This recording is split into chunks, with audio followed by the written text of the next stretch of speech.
Asta e simplă, mă, aici. E așa. De fapt e ciclic asta.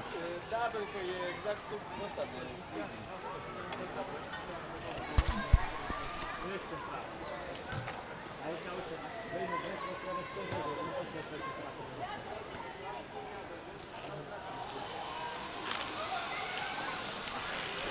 Și că ia capul de acolo, că altfel spută la un cap, un picior în cap de te ia.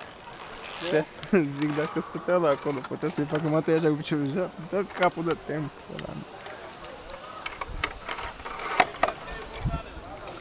A, mediu, nu știu.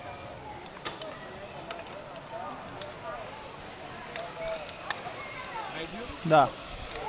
Bună ziua! El e Mihai, tata Marius. Încântat!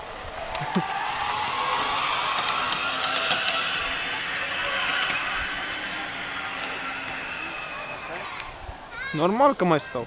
Păi da, abia e prima tură. Am 3 ore. Dacă reușesc să-i conving și pe ei, da. Ai 3 ore în care te plimbi cât vrei, știi? Pe câte trasee vrei.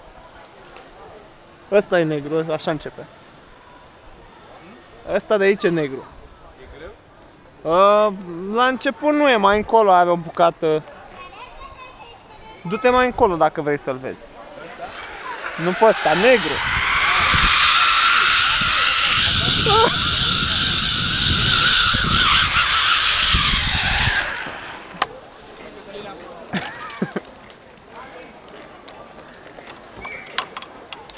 Sukahara întins cu echer pe spate.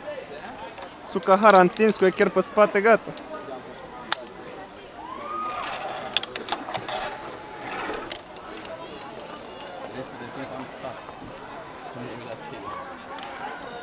Ce?